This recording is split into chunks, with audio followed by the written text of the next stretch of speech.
bị một tiếng động lớn đánh thức. Nó lên chung nửa tiếng.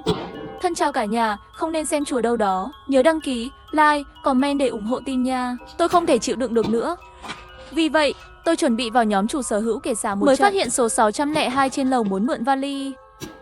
Chủ phòng 504 nói anh ta có một cái vali 20 nhưng lại quá nhỏ. Tôi vừa hay có vali đúng 24 inch. Anh ta sẵn sàng chấp nhận nó. Nhưng sau khi đồng ý, tôi nhận được tin nhắn cảnh báo từ 502. Trên lầu đang chặt thịt. Hắn mượn vali là để đựng thân thể. Không phải vì nhỏ mà là vì vừa được. Khu phố là một tòa cầu thang cũ. Sống ở đây, hầu hết đều là những người trẻ độc thân đi làm gần đó. Thỉnh thoảng trong nhóm sẽ cùng nhau chơi game. Mặc dù một số người đã trở nên chưa từng thấy, nhưng chỉ là quen thôi sao? Cho nên dù là đêm khuya, thực sự, bất cứ ai có bất kỳ sự giúp đỡ nhỏ nào cũng sẽ giúp đỡ. Mọi người đều cảm thấy bình thường. Không bình thường là 502 lại gửi cho tôi tin nhắn đáng sợ như vậy. Tôi vội vàng hỏi lại anh ta, đừng làm loạn. Đang dọa tôi sao? Không ngờ 502 lại rất nghiêm túc. Không, bạn biết tại sao tôi vẫn còn thức không? Bởi vì tôi bị đánh thức bởi âm thanh chặt thịt. Tôi chợt nhận ra, cô ấy ở tầng dưới của 602. Cái từ chặt xác này quá khủng bố quá đi.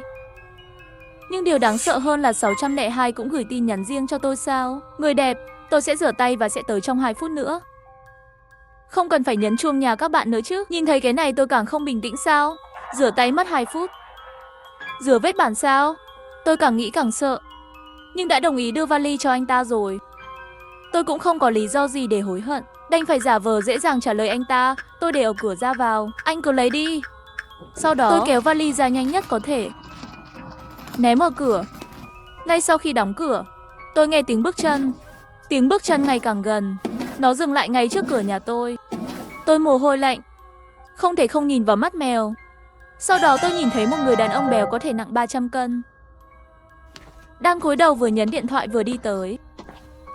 Khi đến cửa, điện thoại trong túi tôi bỗng nhiên rung lên. Hóa ra anh ta nhấn điện thoại là gửi tin nhắn cho tôi sao? Mặc dù chỉ là một chấn động nhỏ, nhưng tôi dán vào cửa. Ngay lúc này, bên kia mắt mèo 602 đột nhiên ngẩng đầu lên, nhìn chằm chằm vào tôi. Hắn giận dữ, trong mắt toàn là máu đỏ tươi. Trông rất kỳ lạ. Nghĩ đến đây, tôi tê cả người, không dám động đậy. Sau đó hắn chậm rãi lùi lại, lộ ra một nụ cười kỳ lạ. Tôi sợ hãi liên tục lùi lại. Ánh mắt của hắn dường như đã nhận ra tôi đang nhìn anh ta ở bên này. Mặc dù mắt mèo là một chiều, nhưng tôi có ảo giác rằng hắn có thể nhìn thấy tôi. Nó khiến tim tôi đập thình thịch. Sau đó, tôi nghe thấy tiếng vali trượt trên mặt đất và tiếng bước chân rời đi của 602. Cho đến khi bên ngoài hoàn toàn yên tĩnh, tôi mới thở ra một hơi. Chậm rãi lấy điện thoại ra. Rung động vừa rồi thực sự là 602 đã gửi tin nhắn cho tôi. Người đẹp, vậy tôi sẽ trực tiếp lấy đi. Cảm ơn bạn, tôi sẽ trả lời ngay lập tức. Bạn cứ dùng đi, không vội trả lại đâu. Sau khi gửi xong, tôi hơi do dự. Có nên báo cảnh sát không? Khu phố cũ này cũng không một người quản lý. Chỉ có thể báo cảnh sát. Tôi lại tìm thấy hộp thoại 502. Hỏi cô ấy đi, người đã nghe thấy âm thanh chặt thịt. Vậy cậu ấy đã báo cảnh sát chưa? Chưa đợi câu trả lời của 502, người đàn ông mạnh mẽ của 602 lại gửi tin nhắn hỏi tôi. Vali của bạn có mật khẩu không mở được? Xin hỏi mật khẩu là bao nhiêu? Tôi dừng lại, nghiêm túc nhớ lại một chút. Trả lời không có mật khẩu. Mở trực tiếp là được rồi. Anh ấy lại hỏi tôi, có thể là tôi thao tác sai rồi. Bây giờ không mở được. Bạn có thể lên đây xem giúp tôi không? Lòng tôi đột nhiên căng thẳng lại, bởi vì tôi nhận ra một điều. Anh ấy không thực sự không thể mở vali. Hắn nghi ngờ tôi. Chắc là anh ta từ cánh cửa nghe thấy tiếng rung của điện thoại tôi. Câu nói này của hắn là đang thử thách tôi. Nếu tôi từ chối, vậy thì sẽ nhiệt tình mượn vali trước mặt tôi, hình thành sự tương phản. Hắn gần như chắc chắn. Tôi nghi ngờ hành động của anh ta. Nếu tôi không từ chối, đó không phải là cừu vào miệng hổ sao? Đến nhà anh ta có thể trói tôi. Tôi phải làm gì? Khi tôi nghĩ về các biện pháp đối phó, ngoài cửa đột nhiên vang lên tiếng gõ cửa kịch liệt. Nuốt nước miếng, nhìn từ mắt mèo, tìm thấy là 502. Cô ấy có vẻ rất gấp, đổ mồ hôi. Tôi quan sát xung quanh, phát hiện bên ngoài chỉ có một mình cô ấy. Lập tức mở cửa cho cô ấy vào. Cô ấy vừa vào thì nói, Bạn có đưa vali cho 602 không? Đưa rồi, tôi cũng ngại từ chối. Hỏng rồi, không ngờ tôi đoán đúng. Tôi đã lắp đặt camera giám sát ở tầng 6. Nhìn này, tôi cầm điện thoại của anh ta nhìn lên. Đó là camera giám sát ở hành lang tầng 6 của tòa nhà của chúng tôi. Khi video bắt đầu, một trẻ gầy, cô gái yếu đuối đứng ở cửa 602 gõ cửa. Một lúc sau, 602 mở cửa rồi, một người đàn ông to béo mở cửa.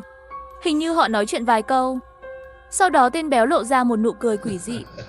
Cô ấy như bị đe dọa. Bất lực và bất lực. Chậm rãi đi vào 602, tôi thở dài. Ngay sau đó tôi nghe thấy tiếng chặt thịt. Trong quá trình không thấy cô gái 601 đi ra, tôi đã báo cảnh sát rồi, cũng đã gửi video. Tôi tin rằng cảnh sát sẽ sớm đến nhà để điều tra. Tôi yên tâm một chút. Nhưng đồng thời 602 cũng gửi tin nhắn cho tôi một lần nữa. Quên đi, bạn không cần phải lên đây nữa. Hay là tôi xuống tìm bạn đi.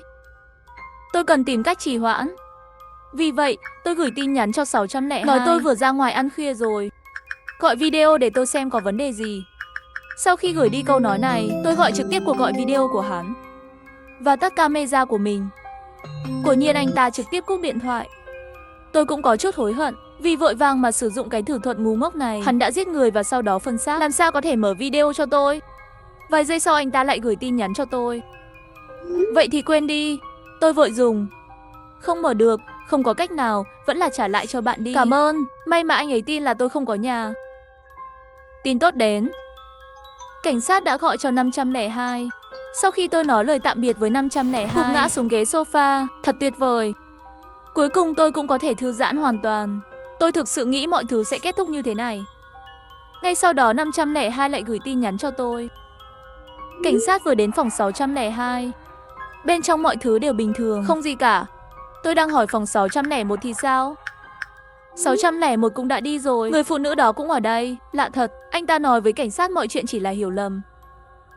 Sau đó anh ta ném một video giám sát ra ngoài. Đúng là hai cảnh sát gõ cửa phòng 602 và vào bên trong. Sau đó lại gõ cửa phòng 601. 601 cũng mở cửa bình thường, không tìm thấy gì bất thường. Tôi bị sốc. Chẳng lẽ tất cả đều là hiểu lầm rồi? Tôi hỏi 502, không phải bạn nghe thấy tiếng chặt thịt gì sao? Anh ấy cũng trả lời tôi là nghe thấy rồi. Nhưng cảnh sát không tìm thấy, tôi cũng không có cách nào. Giờ sợ nhất là 602 dùng phương pháp gì để tránh bị cảnh sát điều tra. Và anh ta biết tôi gọi cảnh sát. Vậy thì tôi sẽ gặp nguy hiểm. Lo lắng của cô ấy giống hệt như lo lắng của tôi. Là hiểu lầm, tốt nhất là không phải hiểu lầm. Sau đó tôi lại hỏi một câu. Bạn có thấy 601 đi ra từ 602 không? Một lúc sau, 502 trả lời không còn nữa. Tôi cũng không biết làm thế nào cô ấy quay trở lại. Nghe thấy lời của 502, tôi lập tức sinh ra một phỏng đoán không tốt. Mặc dù chúng tôi là khu phố cũ, nhưng giữa ban công và ban công không được kết nối. Lấy 601 đưa tay muốn từ ban công lật qua. Gần như không thể. Bây giờ có thể là thật sự đã giết 601 và thoát khỏi cuộc điều tra sơ bộ của cảnh sát. Nhưng vấn đề lớn nhất bây giờ là người phụ nữ trong 601 là ai? Tại sao cô ta trông giống hệt 601? Sau đó, 601 thực sự đã đi đâu? Tôi đau đầu. Dù sao, không thể tưởng tượng được 601 thật đã đi đâu. Và ngay lúc đó 602 lại gửi tin nhắn cho tôi. Vali trả lại cho bạn rồi. Đột nhiên tôi biết thi thể được giấu ở đâu. Với ý tưởng thái quá này, tôi muốn chạy đến lối vào và nhìn vào mắt mèo. Chắc chắn rồi, vali của tôi được đặt ở cửa nhà chúng tôi. Không có gì lạ khi cảnh sát lên 602. Họ không tìm thấy gì cả. Bởi vì người đàn ông mạnh mẽ 602 đã bỏ 601 vào vali của tôi từ lâu rồi, đưa trở lại cửa nhà tôi. Tôi đã bị sự sai sót của 502 dẫn đến. 601 rất gầy. Trên thực tế, chiếc vali 24 inch này hoàn toàn có thể nhét người vào. Chỉ là hình dạng có thể rất méo mó và kỳ lạ. Nghĩ đến một bộ thi thể đang gấp cuộn, chỉ cách tôi một tấm cửa, tôi lạnh cả người. Tôi không ngần ngại quá nhiều, gọi 110 báo cảnh sát ngay lập tức. Quá trình báo rất thuận lợi. Vừa cúp máy, tôi thực sự đã nhận được 504 trên lầu gửi cho tôi. Người đẹp. Em không ngủ à? Tôi vừa hút thuốc trên ban công. Nhìn thấy ban công của bạn hình như có một bóng đen. Em có muốn đi xem thử không? Loại căn hộ 4 và loại căn hộ 2 ở cùng một hàng. Nó có thể nhìn thấy ban công nhà tôi. Hơn nữa ban công của tôi mấy ngày nay để thông gió. Không có gió. Đều mở toang. Nghĩa là Nhưng những người có động cơ thầm kín thực sự có thể leo lên được.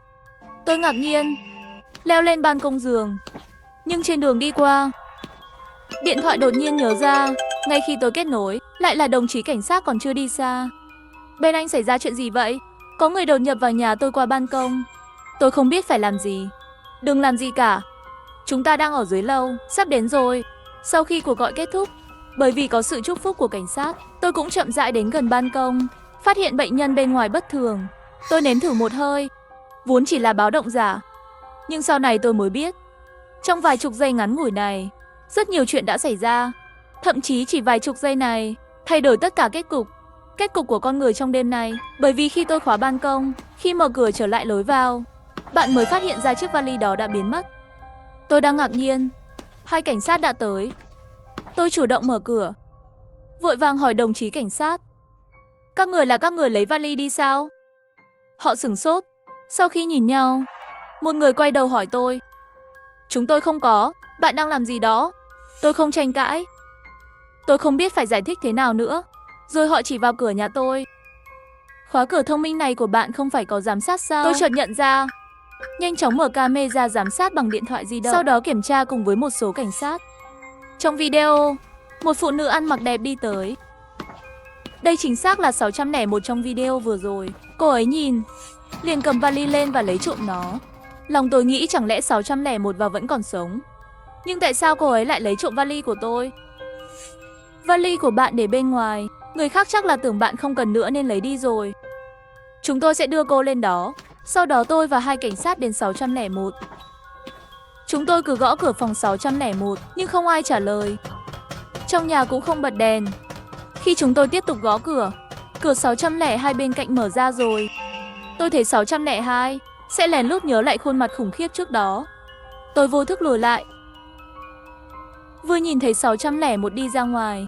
Bây giờ không có ở nhà, chắc là lại ra ngoài gặp gỡ cư dân mạng rồi. Các anh có việc gì không? Không sao đâu. Vừa rồi một cái vali bị vị cư dân 601 này lấy rồi. Chúng tôi qua đây để hỏi. Đột nhiên tôi nhìn thấy một tia sợ hãi trên mặt anh ta. Còn chuyện này sao? Người ngày nay thật sự là cái gì cũng lấy. Ngày mai tôi sẽ nói với cô ấy, bảo cô ấy trả lại vali cho bạn. Sau đó anh ta lấy điện thoại ra xem. Làm cảnh sát thật vất vả. Muộn thế này rồi, tôi cũng phải ngủ đây. Rồi anh ta vào nhà. Chiếc vali của bạn có tài sản quý giá gì không? Tôi lắc đầu. Tôi không dám nói, nghi ngờ có xác chết bên trong. Nếu như không có lẽ sẽ bị mặng một trận. Nếu không có, vậy thì ngày mai bạn lại hỏi 601 đi. Bây giờ trời cũng không còn sớm nữa, nghỉ ngơi sớm đi. Sau đó chúng tôi xuống lầu và rời đi. Tôi đóng cửa ngay khi về nhà, bởi vì đầu óc tôi vẫn còn hỗn loạn. 601 có thực sự còn sống không? Tại sao cô ấy lại lấy trộm vali của tôi? Tại sao 504 muốn nói dối tôi rằng ban công nhà tôi có một cái bóng đen? Hắn làm như vậy có lợi gì? Và nhìn từ bên ngoài biểu hiện hoảng sợ trong vòng 602 vừa rồi, vậy là không biết hành lý bị trộm rồi. Nói cách khác, trộm vali không phải do 602 làm. Hiện tại trong tòa nhà này chỉ có tôi 502 và 601 là nữ. Còn lại đều là con trai. Sự khác biệt về hình thái quá lớn. 601 là nạn nhân. Tôi không thể nào lấy trộm vali của mình được. Đó là 502. Cũng chính là lúc này, tôi chợt nhận ra một chuyện. Khu phố tan vỡ của chúng tôi, ngay cả người quản lý tài sản cũng đã rút lui rồi. Điều này cũng có nghĩa là các cơ sở công cộng về cơ bản được duy trì bởi cộng đồng và giám sát những thứ này. Không ai bảo trì cả. Lâu rồi không làm việc nữa. Vậy tại sao 502 lại có camera hành lang tầng 6? Có một khả năng 502 lắp đặt camera trên tầng 6 và vẫn là cửa phòng 601 và 602 được lắp đặt. Vậy chắc chắn có mục đích. Vậy anh ấy và kẻ giết người 602 và cô gái bị giết có liên quan gì không? Việc quá khẩn cấp, tôi cũng không muốn giấu nữa. 502 vẫn chưa trả lời tôi. Tôi đã trực tiếp chất vấn cô ta rồi. Tòa nhà này không có giám sát công cộng, đúng không? Camera trên tầng 6, tất cả đều do bạn tự cài đặt, đúng không? Tôi đoán đúng rồi. Bởi vì 502 đã nhanh chóng trả lời tôi. Vâng, tôi đã cài đặt nó. Tôi và Tiểu Sang là bạn thân. Lúc đó tôi không phản ứng được. Thậm chí còn hỏi Tiểu Sang là ai. Người thuê 601, người có thể đã bị giết tối nay. Tên cô ấy là Tiu Sang, là một người dẫn chương trình. Nói thật, lúc đó nhìn thấy câu này tôi có hơi mơ hồ. Sau đó cô ấy lại thêm một câu. khi cô ấy nói chuyện với tôi gần đây. Tiết lộ thường xuyên có người ở trước cửa nhà cô ấy. Vì vậy, tôi đã thương lượng với cô ấy để lắp đặt camera giám sát trước cửa. Như vậy bạn có thể xem cụ thể là ai. Thì ra là vậy. Mặc dù nói giám sát cài đặt riêng tư của thật có chút khó hiểu. Ngày nay lòng người bất ổn. Loại người nào trong xã hội cũng có. Tôi cũng xin lỗi vì đã hỏi thêm. Cô ấy lại tiếp tục gửi tin nhắn hỏi tôi. Xin hỏi bạn có thể chắc chắn không? Bạn thấy cửa của bạn trước đây có xuất hiện cái vali đó không? Tôi lập tức trả lời chắc chắn tuyệt đối. Cô ấy lại hỏi tôi, sao nó lại đột nhiên biến mất? Không có gì lạ xảy ra ở giữa sao? Tôi vội vàng nói với cô ấy. Chủ phòng 504 cũng là hộ bên cạnh bạn, anh ấy tách tôi ra giữa chừng. 502 lại trả lời tôi, nói rõ rồi, giao cho tôi đi. Nếu anh ta lấy nó, tôi sẽ tìm cách lấy lại. Sau đó giao cho cảnh sát là được rồi. Lúc này tôi mới thở phào nhẹ nhõm một chút, cuối cùng cũng có thời gian từ hiên vào phòng khách. Sau khi kiểm tra cửa ban công, tôi sẽ về phòng ngủ. Tôi không biết 502 đã thương lượng với 504 như thế nào. Thậm chí không biết họ đã bắt đầu đàm phán chưa. Tôi buồn ngủ quá, thế là mơ màng ngủ thiếp đi. Ngày hôm sau tôi thức dậy. Xem tin nhắn của WeChat đã gửi 99 tin nhắn. Nhanh chóng mở ra xem.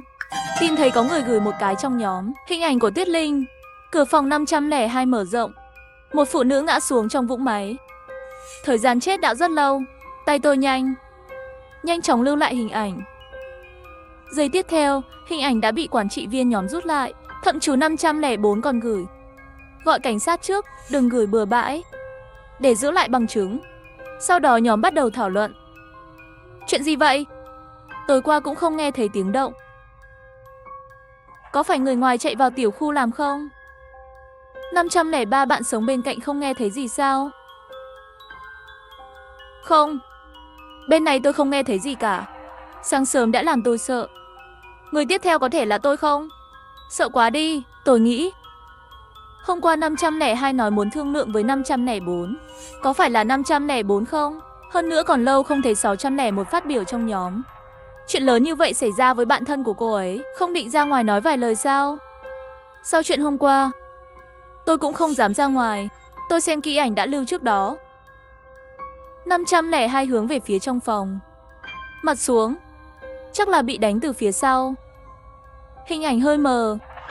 Không thấy vết thương ở đâu. Có vẻ như nó đã bị bắn trúng. Nếu không phải đánh lén, đó là người quen phạm tội. Có phải là 601 không? Nếu 601 vẫn còn sống, vậy chuyện tối qua có hợp lý không?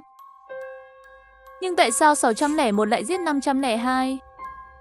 Không lâu sau đó, khi nghe thấy tiếng gõ cửa, tôi nhanh chóng đến hiên để kiểm tra. Cô Chu Linh, tôi là Hồng Vi, cảnh sát ngày hôm qua. Tôi đến để hỏi. Xin mở cửa. Tôi chủ động mở cửa cho họ vào. Cảnh sát đỏ vừa vào cửa đã bắt đầu hỏi tôi. Bạn có biết ai sống ở 502 không? Gặp qua vài lần, nhưng không có giao tình quá sâu đậm. Nhưng cô ấy chơi game rất giỏi, thường xuyên giành chiến thắng cho chúng tôi. Vậy tối qua cô ấy có gì khác thường, hoặc là có đắc tội với ai không? Hôm qua vì tôi làm mất vali.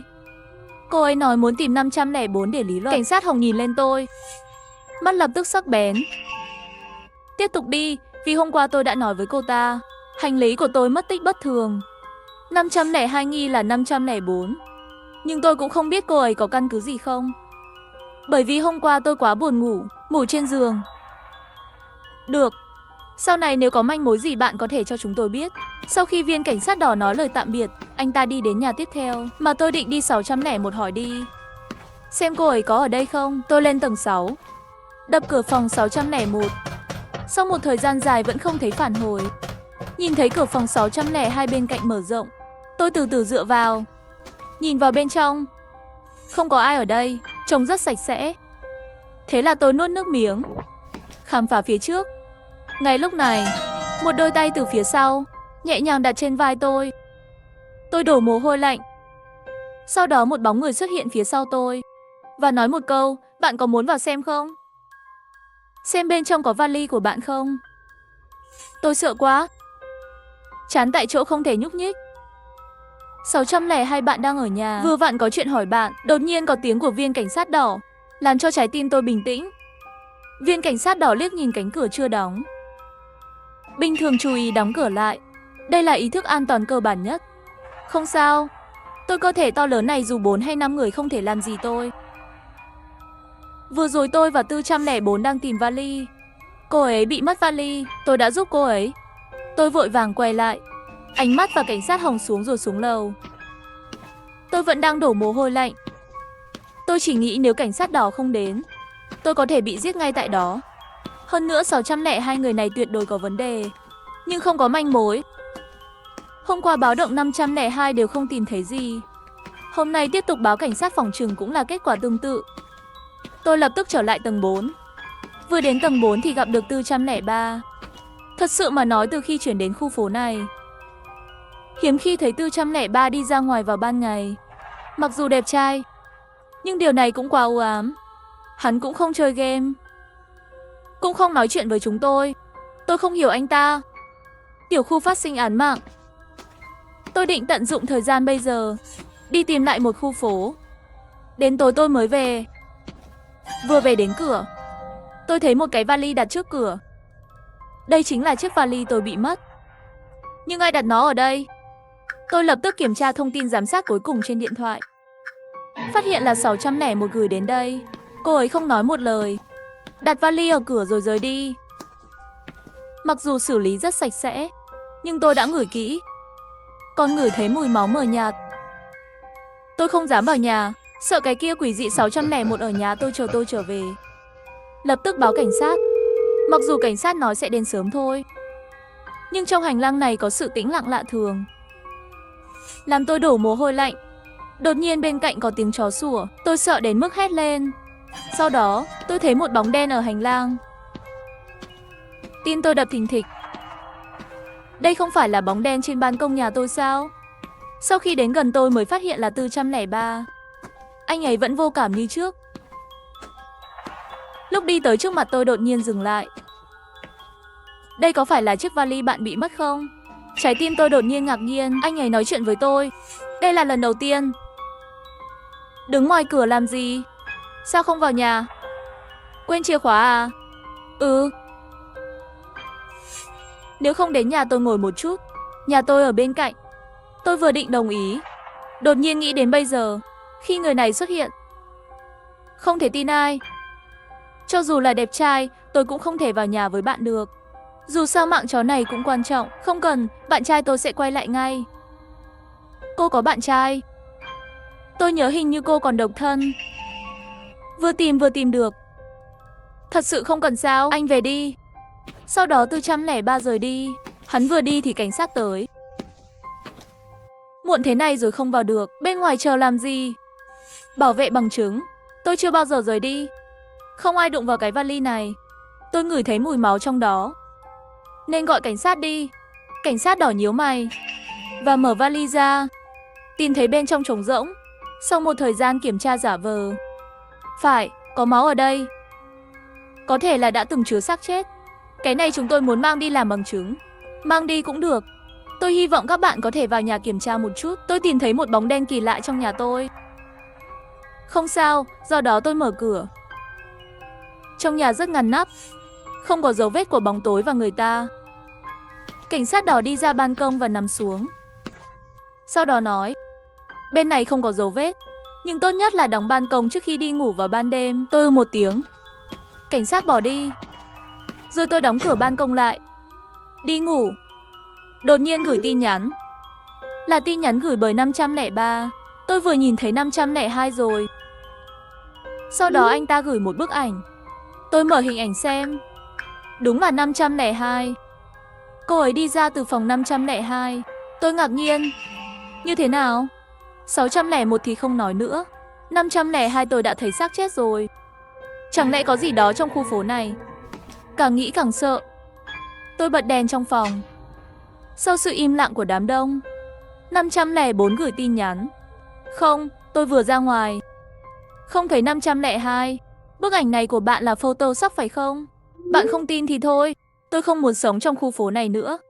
Tôi đến chỗ bạn tôi. Sau đó trong nhóm thảo luận từng chữ một. Dần dần tôi càng ngày càng buồn ngủ. Từ từ ngủ thiếp đi. Do ngủ muộn, ngày hôm sau thức dậy cũng rất muộn. Khi tôi thức dậy, tôi thấy một số cuộc gọi của cảnh sát đỏ trên điện thoại. nhận ra chuyện lớn không tốt rồi, vì vậy, vội vàng đi ra ngoài. Vừa đi ra ngoài đã ngửi thấy mùi máu rất nồng nặc. Mùi từ trên lầu. Bây giờ là ban ngày, chắc là không có chuyện gì đâu. Tôi đi theo mùi máu, đi đến một cánh cửa mở. Đó là 602, tôi cảm thấy đau lòng một lúc. Chẳng lẽ 602 thật sự đánh người? Tôi nuốt nước miếng, mạnh dạn đi về phía trước. Tìm thấy thi thể 602 đầy máu trong phòng khách. Máu phun khắp tường và sàn nhà. Bên cạnh còn có mấy chai rượu. Bịt miệng lại, để bản thân không nôn ra. Chiều hôm qua cũng không có gì bất thường. Có phải là làm vào ban đêm không? Nghĩ đến đây tôi lập tức gọi cảnh sát. Chuyện gì xảy ra vào buổi sáng? Sao lúc nào cũng không nghe điện thoại? Buổi sáng tôi vẫn chưa dậy. Tôi ở phòng 602. 602 người đầy máu. Đừng làm gì cả. Tôi đang đi gần tòa nhà này. Sẽ qua ngay. Ngay sau đó, cảnh sát đỏ đến hiện trường. Khi anh ta nhìn thấy thi thể, lông mày anh ta nhăn lại. Vết thương là động mạch chủ ở cổ. Giống như 502, tất cả đều là một đòn. Xem ra là kẻ giết người có kế hoạch. Sau đó anh ấy dừng lại và kiểm tra. Thời gian chết cụ thể phải chờ điều tra pháp y. Cô là người đầu tiên phát hiện ra vụ này. Hôm nay đừng đi đâu cả. Có thể triệu tập cô. Tôi, mê mông, một tiếng. Bỗng nhiên nghĩ. Trước 502, hình như có giám sát riêng trên tầng 6. Tôi đi ra ngoài xem. Camera an ninh đã bị tháo dỡ từ lâu rồi. Cảnh sát đỏ cũng đi ra. Máy giám sát này đã bị tháo dỡ sáng hôm qua. Chúng tôi đã tìm khắp khu phố, cũng không tìm ra camera giám sát được mang đi đâu. Nếu cô có manh mối, cô cũng có thể cung cấp cho chúng tôi. Sáng hôm qua, camera giám sát này chỉ có tôi và 502 biết. Chẳng lẽ 503 nhìn thấy 502 là thật sao? Tôi không về nhà mà đi thẳng lên tầng 5. Trên hành lang ban ngày của khu này cũng không có nhiều người. Mọi người đều thích ở nhà. Khi vừa lên đến tầng 5, nhìn thấy một người đàn ông với khuôn mặt thanh tú. Hắn chậm rãi đi trên hành lang. Tôi nhớ đây là 504. Rất tích cực trong nhóm. Tôi đã thấy hình ảnh của anh ấy trước đây. Lúc đó còn phàn nàn, nói là làm ở nơi đó. Tôi nghĩ đến trước đó 502 nói muốn tìm anh ta xác nhận tình hình bóng đen. Thế là dựa vào quá khứ. Mấy ngày trước 502 có đến tìm bạn không? Không, tôi không quen với cô ấy. Tôi ngạc nhiên.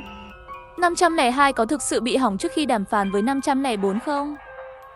Bạn là 404 phải không? Hôm đó ban công nhà bạn thật sự có bóng đen. Phía sau không biết hình như nó phát hiện ra cái gì. Ngay lập tức leo lên tầng 5, làm tôi sợ. Hắn tiến lại gần tôi. Ban công nhà bạn thật sự không có bất kỳ dấu vết nào sao? Tôi cố nhớ lại.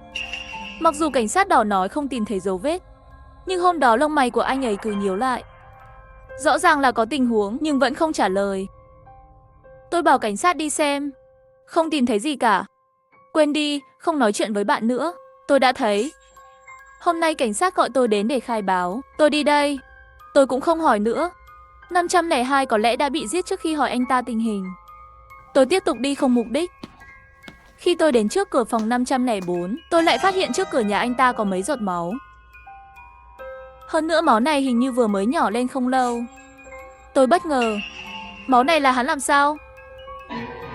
502 xảy ra chuyện. 503 sau khi nghe tin, lập tức đến chỗ bạn bè ở. Và cô ấy giống như không có gì xảy ra. Chuyện này không bình thường. Hơn nữa cái bóng đen gì đó thật ra chưa ai từng thấy qua. Có lẽ nó thực sự giống như tôi đã đoán trước đây.